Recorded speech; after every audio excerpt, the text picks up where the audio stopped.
ప్రజా జీవితాన్ని దుర్వినియోగం చేయొద్దండి. పిల్ల చేష్టలు వద్దు. లెక్కలు లెక్కలే. ఈ లెక్కల్ని ఎవ్వరు ఏమీ చేయలేరు. గవర్నమెంట్ దగ్గర మీరు అకౌంట్ దాచిపెట్టారు. ఈరోజు మేము ఏది కూడా దాపరికం లేదు.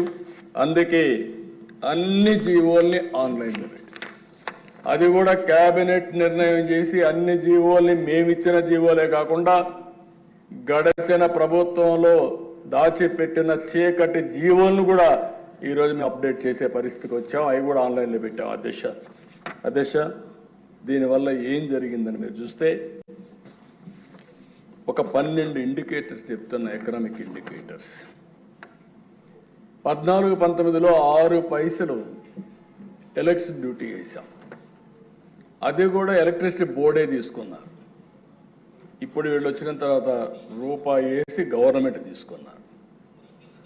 రెండోది వాటర్ టారిఫ్. అధ్యక్ష ఆ రోజు 1 కిలో లీటర్కి 40 రూపాయలు ఉంటే 120 రూపాయలు చేశారు. శాండ్ అధ్యక్ష ఫ్రీగా ఇస్తే 475 రూపాయలకు అమ్ముకున్నారు.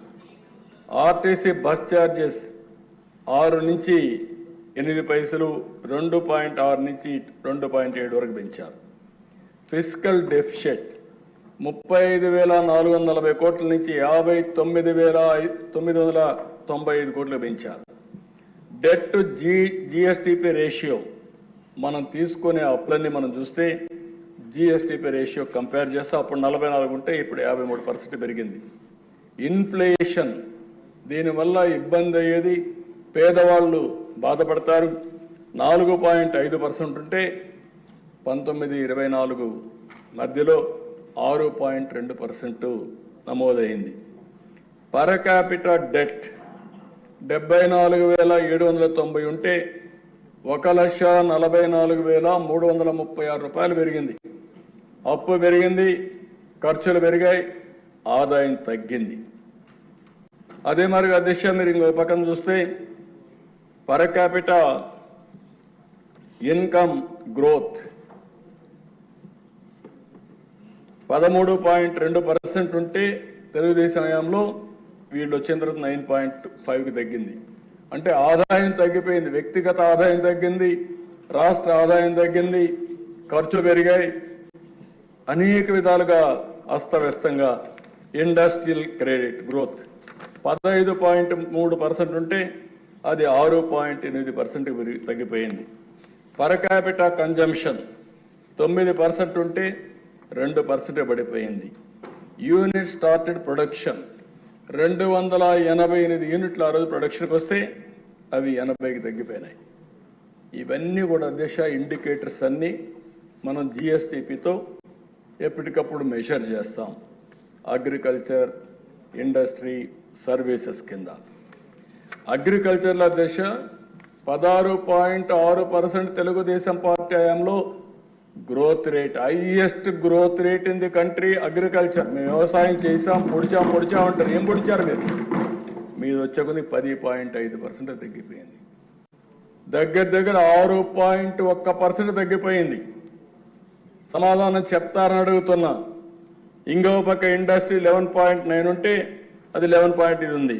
సర్వీసెస్ 11.9 ఉంటే 10.2 పడిపోయింది. మొత్తం అగ్రికల్చర్ కానీ అన్ని కలిపి అధ్యక్ష ఓవరాల్గా 13.5% గ్రోత్ రేట్ 5 సంవత్సరాలు. వీళ్ళు వచ్చిన తర్వాత 10.6% తగ్గింది. అంటే ఈ 2.9% 3% తగ్గితే దీని ఇంపాక్ట్ 5 సంవత్సరాల్లో రాష్ట్రానికి వచ్చే గ్రోత్ రేట్ 6,94,000 కోట్ల రూపాయలు తగ్గిపోయింది. ఇంకో పక్క రాష్ట్రానికి వచ్చే ఆదాయం 13.5% పెరుగుంటే 76,195 కోట్ల రూపాయల అదనపు ఆదాయం వచ్చింది. 76,000 కోట్ల రూపాయలు వస్తే ఎన్ని సంక్షేమ కార్యక్రమాలు చేయొచ్చునో అది ఒక ఉదాహరణ మాత్రం. ఇంకో పక్కన మీరు చూస్తే అధ్యక్ష జిఎస్టిపి తెలంగాణ, ఆంధ్రప్రదేశ్ ఎప్పుడు కంపేర్ చేసేవాడిని. హైదరాబాద్ అక్కడికి వెళ్ళింది, వాళ్ళకి ఆదాయం ఎక్కువ ఉంది, ఇక్కడ జనాభా ఎక్కువ ఉన్నారు. ఈ జనాభా కారణంగా జీవన ప్రమాణాలు పెరగాలంటే ఆదాయం పెరగాలని ఆలోచించి ఎప్పటికప్పుడు ముందుకు పోయేవాళ్ళం. అందుకని 2018-19లో జిఎస్టిపి తెలంగాణ ఆంధ్రప్రదేశ్ కంపేర్ చేస్తే ఆంధ్రప్రదేశ్ 17,000 కోట్ల రూపాయలు అదనంగా వచ్చే పరిస్థితి తీసుకొచ్చాం. అదే సమయంలో 23-24 వచ్చే కొందికి ఆంధ్రప్రదేశ్ తెలంగాణ కంపేర్ చేస్తే తెలంగాణ 62,000 కోట్ల రూపాయలు మనకంటే ఎక్కువ ఉంది.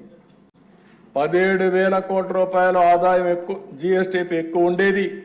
62,000 కోట్ల రూపాయలు తెలంగాణకు ఆదాయం ఎక్కువ వచ్చే పరిస్థితి వచ్చిందంటే, జిఎస్టిపి వచ్చే పరిస్థితి వచ్చిందంటే సమాధానం చెప్పే ధైర్యం ఉందని అడుగుతున్నా. ఇది మీ అసమర్థత కాకపోతే ఏంటి, మీ అరాచకం కాకపోతే ఏంటి, మీ అవినీతి కాకపోతే ఏంటి అని అడుగుతున్నా. ఇంకో పక్కన దిశ పర్ క్యాపిటల్ ఇన్కమ్ తెలంగాణకు ఆంధ్రప్రదేశ్ కంపేర్ చేసుకుంటే 18-19లో తెలంగాణ ఆంధ్రప్రదేశ్ అప్పటికే 55,000 రూపాయలు తక్కువ ఉంది మనకు. అంత మునుపు ఇంకా ఎక్కువ ఉండేది, తగ్గించుకుంటూ వచ్చాం. తెలంగాణ జనాభా తక్కువ, ఆదాయం ఎక్కువ.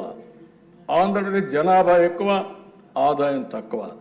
అందుకనే మనం ఎక్కడికక్కడ చేసుకుంటూ వస్తే 55,000 రూపాయలు వ్యత్యాసం తీసుకొచ్చాం. ఈరోజు దశ 23-24 1,14,000, 55,000 డబుల్ కంటే ఎక్కువ అయిపోయింది. అంటే వీళ్ళే కానీ ఉండుంటే ఇంక ఈ రాష్ట్రం మనం ఊహించిన పరిణామాలకు వెళ్ళిపోయి ఉండేది. అంటే ఒక తలసరి ఆదాయం పెరగలేదు, జిఎస్టిపి పెరగలేదు, వ్యవసాయం అభివృద్ధి కాలేదు, అప్పులు తెచ్చారు. ఏం చేశారంటే నేను బటన్ నొక్కానంటే బటన్ నొక్కడం ఆన్సర్ అని అడుగుతున్నా.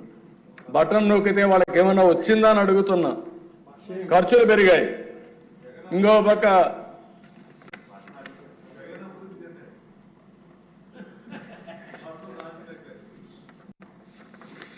ఇవన్నీ అధ్యక్ష ఏమైనాయి?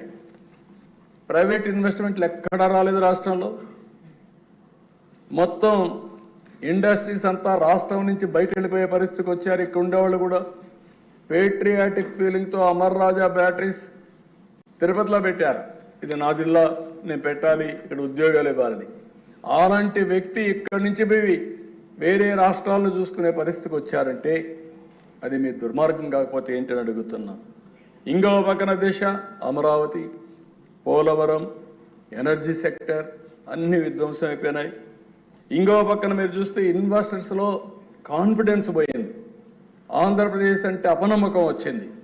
ఇక్కడికి వస్తే మనకు భవిష్యత్తు ఉండదని ఆలోచనకు వచ్చే పరిస్థితికి వచ్చారు. ఇన్ఫ్రాస్ట్రక్చర్ ఒక్క ప్రాజెక్ట్ రాలేదు 5 సంవత్సరాలు. ఉండే రోడ్లని గోతులు దువ్వే పరిస్థితికి వచ్చారు. లిటిగేషన్ అధ్యక్ష ఇప్పుడే మాట్లాడుతూ మంత్రి గారు చెప్పారు, 25,000 కేసులు వేశారు. 1-2 కాదు, 25,000 కేసులు హైకోర్టులో వేస్తే chief secretary, finance secretary, concern secretary అక్కడ పోయి చేతులు కడుక్కొని నిలబడుకుంటే జైలు పంపించారు. ఎక్కడి నుంచి మనోధైర్యం ఎవరికి వస్తుంది? అంటే వాళ్ళు చేయని తప్పుకి వాళ్ళని జైలుకు పంపించే పరిస్థితి వస్తే, కంటెంప్ట్ కింద జైలుకు పంపిస్తే ఎలాంటి మనోభావాలు ఉంటాయో, ఏం జరుగుతుందో ఇది ఒక ఉదాహరణ అని చెప్పి కూడా నేను మీకు తెలియజేస్తున్నా. అందుకే అధ్యక్ష రాష్ట్రం ఒక విషియస్ సైకిల్లో పడిపోయింది, డెట్ ట్రాప్లోకి వచ్చి పడింది. ఆ విషయం మనం గుర్తుపెట్టుకోవాల్సిన అవసరం ఉంది. అంటే క్యాపిటల్ ఎక్స్పెండిచర్ పెట్టలేదు, ఆస్తులు సృష్టించలేదు, సంపద లేదు, ఆదాయం పెరగలేదు. దానివల్ల ఏమైంది? No productive investments. ఎవరు కూడా ప్రొడక్టివ్ ఇన్వెస్ట్మెంట్ పెట్టే పరిస్థితి వీళ్ళు పెట్టలేదు, ఎవరు పెట్టే పరిస్థితిలో లేరు. దీనివల్ల ఆదాయం తగ్గిపోయింది, హయ్యర్ ట్యాక్సెస్ వేసే పరిస్థితికి వచ్చారు. ఇంతేకాకుండా వీళ్ళు బటన్ నొక్కాలి కాబట్టి ఎక్కువ అప్పులు తేవడం, ఆస్తులు తాకట్టు పెట్టడం. కడాన ఆస్తులు తాకట్టు పెడితే ప్రభుత్వం యొక్క ఇమేజ్ పూర్తిగా నాశనం అయిపోవడం. మళ్ళీ దాన్ని డెట్ సర్వీసింగ్ చేయడానికి అప్పులు కట్టాలి, వడ్డీ కట్టాలి, మళ్ళా జీతాలు ఇవ్వాలి. ఈ విధంగా ఒక విషియస్ సర్కిల్లోకి వచ్చి పడిపోయాం. ఏం చేయాలన్న దిక్కుదలిన పరిస్థితి. ఆ పరిస్థితి నుంచి ఇప్పుడిప్పుడే ఈరోజు మీరు చూస్తున్నారు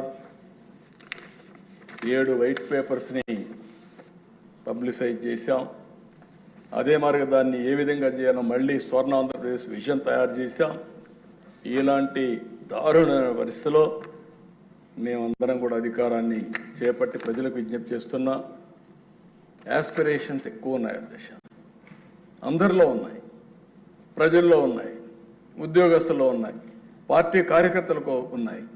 అందరూ కూడా మేము పనిచేసాం. నేను కాదని అందరూ పనిచేశారు. మేమందరం ఓట్లు వేసాం, అందరూ ఓట్లు వేశారు. మీ యాస్పిరేషన్స్ చాలా ఉన్నాయి. ఆ యాస్పిరేషన్స్ నెరవేర్చాలంటే ఎక్స్ట్రా ఎఫర్ట్ పెడితే తప్ప సాధ్యం కాదు.